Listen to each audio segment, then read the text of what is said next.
अपना श्री गुरु के चरण में प्रणाम करतनी। गुरु आइन माता के चरण में प्रणाम करतनी। साहब भैया दीदी के चरण में प्रणाम करतनी। हमरा प्रणाम के अपना अपना चरण में स्वीकार कर ली। हे महादेव जी, मैया पार्वती, साहब भैया दीदी, जितना गुरु भाई गुरु बहन बने लोग के चरण में प्रणाम करतनी। हमरा प्रणाम के अपना अपना चरण में स्वीकार करी लो। देखी ए गरीब के थोड़े आशीर्वाद दया कर दिलो, जे हम तनी लोग के चरण के धूल लायक हो जाई। हम तो कुछ लायक बानी ना। हम तो गुरु जी से अपना कहे ले जे दया करी, जे थोड़ा सा दया कर देती तो रौरा तरफ साहब हमरा के खींच लेता। देखी हमनी के चर्चा में जानी सन तो घरे तो जौन करे नहीं तौन करबे करे नहीं। चर्च में बैठे नहीं तो उहे कुली करे नहीं।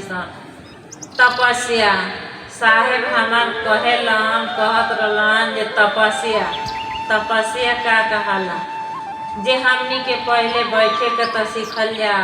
हमनी के इतना ना चर्चा में हल्ला करिले सन, इतना ना हल्ला करिले सन जे का चर्चा के सुनी।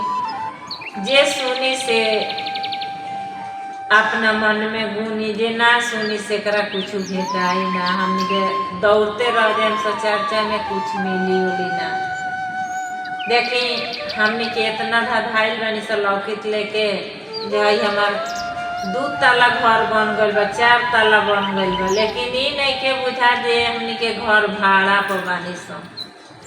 ई घर भाड़ा छोड़ के असलिए घर पर हमनी के जाए के पड़ी एक दिन। ई संसार लौकित देखे खातिर बा, ई कौनो काम लायक नहीं खे। देखी हमार गुरु जी के यहाँ कहतनी माता से, गौरी बारंबार जी छड़दा भांगिया के पिसल का। गौरी बारंबार जी छड़दा भांगिया के पिसल का। हमारा शिव गुरु के हाथवा लाल बा, हमारा भोला जी के हाथवा लाल बा। देखत में कमाल बाना, हमरा शिव गुरु के हाथवा लाल बा। देखत में कमाल बाना, हम तो गंगा जमुना जाइब, जलवा भर के ले आइब। हम तो गंगा जमुना जाइब, जलवा भर के ले आइब। अपना गुरु पर चढ़ाइब हर हर बोल के, सुंदर मुख से बोल के ना। शिव गुरु नाटक ले अखिया अपन खोल के, सुंदर मुख से बोल के ना।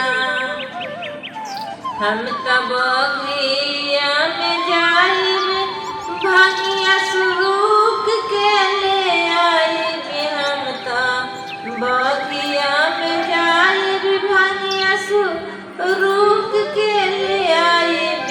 अपना माता पा चढ़ाइब हर हर बोल के, सुंदर मुख से बोल के ना।